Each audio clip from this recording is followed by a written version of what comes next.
Good morning. Oh, y'all know me better than that. Good morning. Well, it is so good to be at Second Prayers, and I'm not going to lie, when I was driving, I was tempted to say, I got to change a sermon because that's our running joke, but I promise we are still talking about a holy requirement. It is so good to see everyone, some of the kindest, most loving people in all of the world reside in this area in the persons of Marcia and Ken Barry. So I salute you for your deep work and the good trouble that you help us get into. And if you don't know about them, they are the heralds in the wilderness when there are acts of injustice and racial discrimination. It is oftentimes the Barrys waving the flag to say, not here, not in our area. And so I'm excited to be in their presence. A little pressure now, and so I'm going to do my best to preach. And as my dear mentor and spiritual father, Dr. Melvin Jenkins says, that I'm only going to preach as long as my age in minutes. And so everyone is hoping I'm only 10 years old so we can get out of here. But I'm certainly grateful to be amongst the congregation today. I am thankful also for our dear friends, Bruce and Kate Humphrey, who are just amazing. And I said, hey, last time we talked, he said, I hear you're going to the church and, you'll be at Second Prayers. I said, yeah. He said, I'll be there. I was like, oh, okay, all right. So more pressure. I got these preachers in the room and more pressure. And certainly I want to acknowledge your amazing pastor, Pastor Jeff, who is so cool and so smooth. I'm not going to lie, Pastor Jeff, just in case there's cameras here, you'll notice this preacher just taking pictures of all your books. I'm like, okay, maybe I just need to come here more often. So he has the most amazing books in his office.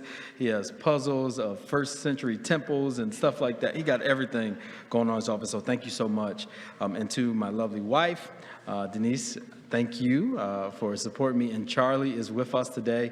This is the M and MLK. So most of you know we have 3 boys. And so Marcellus is here today. So the LK had a break, and we'll reunite them later on today. I think it's time to preach now. If you have a Bible and want to use it, I am going to be preaching from Micah 6 through 8, and I promise I won't be long. And here is what Micah 6, I'm reading the Christian Standard Bible, but it should read similar in your translation. What should I bring before the Lord when I come to bow down before God on high? Should I come before him with burnt offerings, with year-old calves? Would the Lord be pleased with thousands of rams or with 10,000 streams of oil? Should I give my firstborn? I saw Charlie look at me. For my transgressions, the offspring of my body for my own sin. Here's the verse we're going to center on today, Second Prayers. It says, mankind, he has told each of you what is good, and what is it that the Lord requires of you? To act justly, to love faithfulness or kindness, and to walk humbly with your God. God, let the words of my mouth and the meditation of my heart be acceptable in your sight. Second Prayers, I am convinced that we all have had and still are having a relationship with requirements or things that is compulsory, a necessary condition. If you're like me, maybe we didn't grow up in the same household, but if you grew up in a household with any type of chaperone, any type of parent, there were certain requirements that you have. And my wife and I understand that in Philly, one of the major requirements that every family has, no matter where you're from, black, white, it does not matter, is that before the streets light come on, you better be on someone's porch. The idea is that, hey, if you value your life, you'll adhere to the requirements. And before you say, Marcellus, I didn't grow up in that household, maybe you grew up in my church where there were certain requirements. I remember one time a guy named David, he was going to help out and move the communion table. But I grew up in a Pentecostal tradition that you touch that communion table, that's worth 25 minutes of prayer. Unless you were ordained. And so you could not do that. There were all the requirements about who could preach and who could do this. And so we grew up with requirements. Maybe you say, hey, I didn't have no requirements at home. I didn't have no requirements at church. But you had certainly some requirements at school. You had to pass this test. You had to do this. You had to do that. There was something that I'm not sure people remember, but I had called home economics. And so we had to learn how to sew. We had to learn how to cook. And my wife is like, you apparently failed that lesson. And but there were all these type of requirements that was required in school. And then certainly if you were like me, I was honored with the privilege of going to post-secondary school. And so there were certain requirements. I see my dear brother Jeff in the back. And so he'll tell you when we went to grad school, there was a certain level of requirements that you have to have. Mine was you just got to be friends with Jeff. His had a whole list of other things that was happening. But the point is that school, home, and church have these requirements. Maybe I didn't catch you there. Maybe in your professional career, you're like, yep, there are some requirements. Some of us are hiring managers right now, and we have these lists of requirements. We have these lists of criteria. And maybe you just say, maybe not in my professional life, maybe not my home life, but I can tell you, if I am wrong, then Pastor Jeff never invite me here again. But all of us, I'm going on a limb, no matter if you are age 2 or 102, we all have some personal requirements that we convey or we don't convey. We might say, I want him to be this height. I want her to be like this. I prefer this. I prefer that. We have some requirements. And some of us are so deep with our requirements that we often are upset with people when they don't meet their requirements that we never told them. Right? I can see what side it might be guilty of that now. Requirements are a function of how we exist as a society. And in light of this particular text, I find it fascinating that what they highlight. Here's 3 things that they highlight that's fascinating to me. First, if you notice, verse 6, it says that we're always wondering, how can we as humans relate to God? How can we as humans relate to the divine? And the way you know that this question was on the table, or this kind of pondering was on the table, is it says, what should I bring before the Lord when I come to bow down before God on high? Meaning he's asking, the prophet is really asking us, all of us are really asking and reflecting on the question, how should I relate to God? But then something amazing happens. Now I got to slow down. Y'all know that I'm trilingual. On most days, y'all know this. I speak good English most days. My second language is a whole language. People call it a dialect, but it's actually a language. It's called Philadelphianese. We say John, young boy, old head, and stuff like that, right? And if you are a true, you speak fluent Philadelphianese, we don't think it's possible ever that our teams lose, but rather referees conspire to make us lose. Come on, somebody. I see my friend Win Cleveland here, so he understands what I mean. No way they're losing 2 games straight at home, but that's a different story. It's part of the script. Anyway, I'm moving. But my third language kind of came into effect. Actually, I needed to speak my third language to understand verse 7, Pastor Jeff. My third language is sarcasm. And the reason why I kind of look through this through the lens, verse 7 of the lens of sarcasm, is that the prophet is fully aware of the laws in the text. He's fully aware of the ritual sacrifice. But this is what he says. He says, would the Lord be pleased? Now, this is just me interpreting how he's saying it. Would the Lord be pleased with thousands of rams or with 10,000 streams of oil? Should I give my firstborn? He's talking about this Isaac and Abraham and Isaac situation. Should I give my firstborn for my transgressions, the offsprings of my own body for sin? What he's saying is that I understand what the law says, and I understand what we should do, and I understand the technical requirements. But I feel like there's something different, and I want to just say this, Second Pres. This is later on in my sermon, but I'll just say it now so you get 5 minutes back. But God is so great and so merciful that if we simply think that by our church attendance or wearing ashes on our head for Ash Wednesday, or simply saying that we belong to God and simply saying that we represent Christ is all that God requires, then we have to dig deeper, because he's requiring something so much bigger and so much beautiful from us.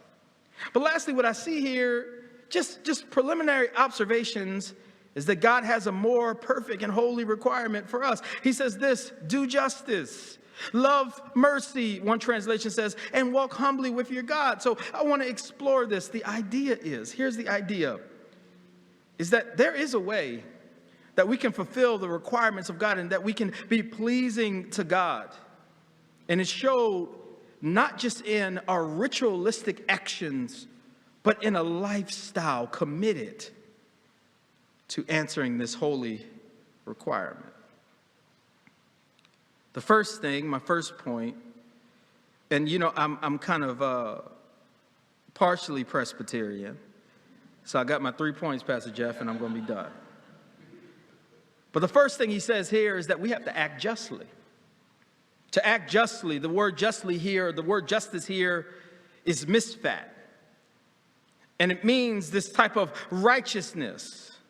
Justice in this context is involved with bringing people into a right relationship with Yahweh and each other. Let me try it again. It's not just a relationship that we have with God. It's a relationship that we have with one another. And in my just holy and sanctified Pentecostal, Presbyterian, Baptist mind, I'm thinking what would have happened if when the first slave ship comes in 1619 that the men and women of God stood up and said, yeah, we're going to take them off the boat, but we're not going to enslave them because they're made in the image of God. That's justice. Justice requires us not to be ceremonially cool and not to just simply get to the cross, but justice requires us to pick up that cross and love one another. By this, they'll know you my disciples by how you love.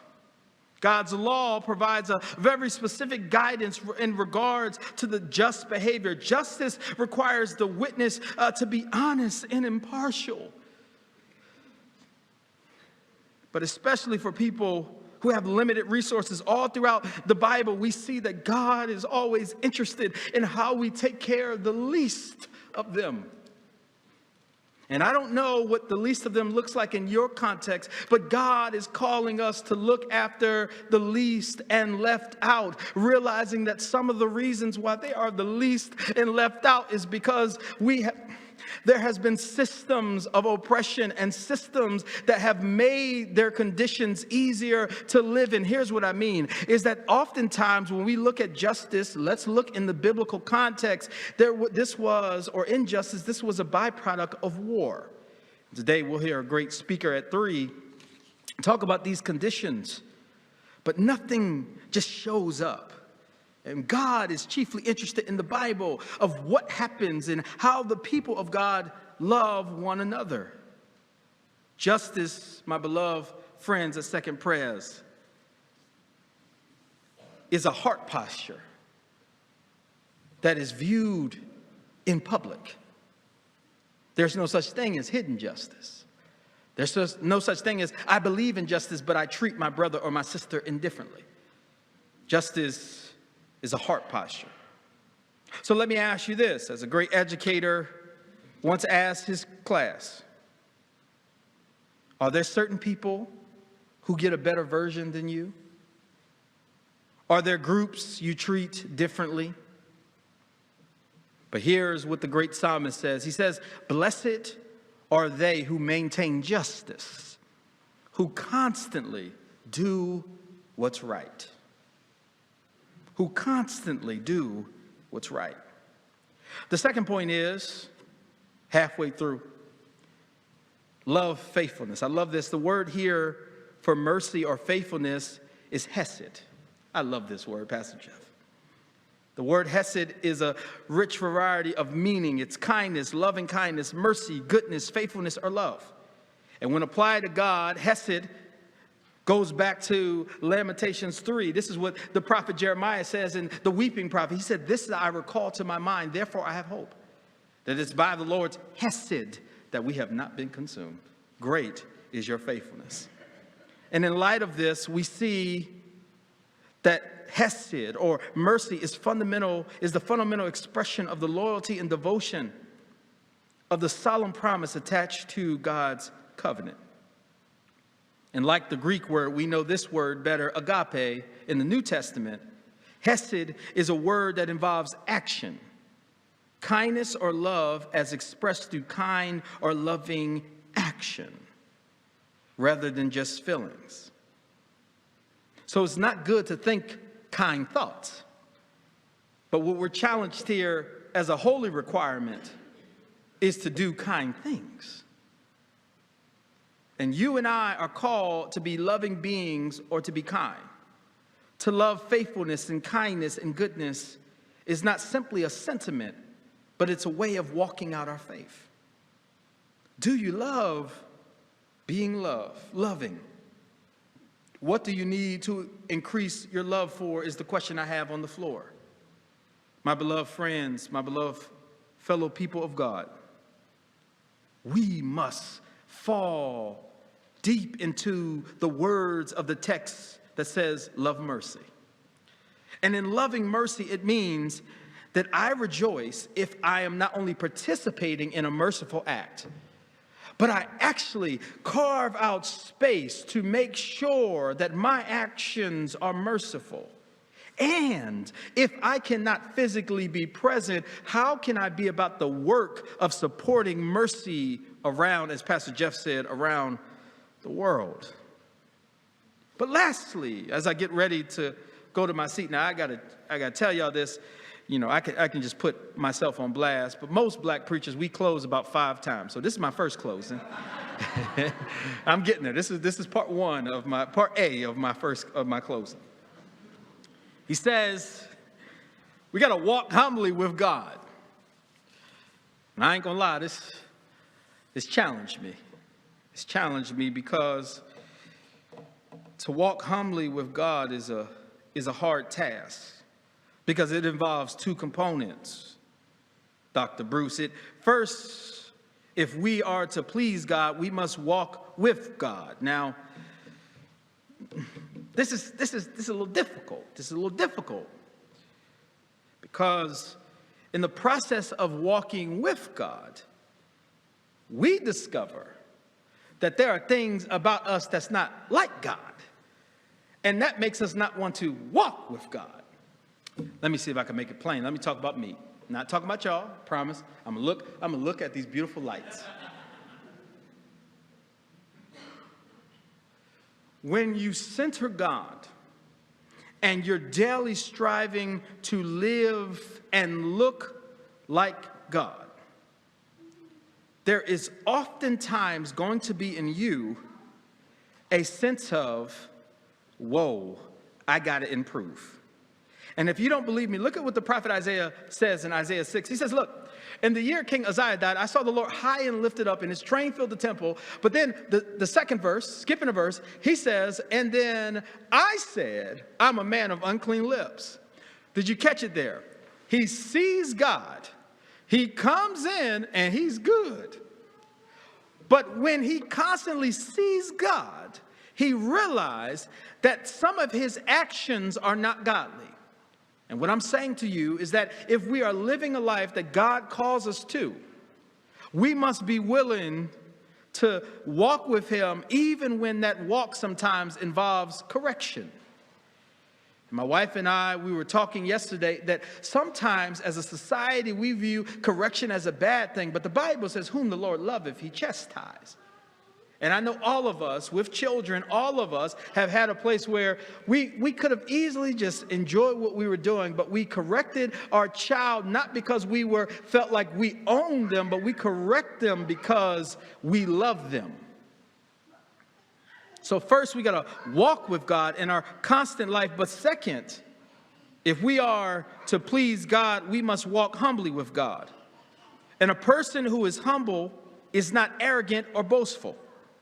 A person who walks humbly with God understands that everything that he or she possesses is a gift from God.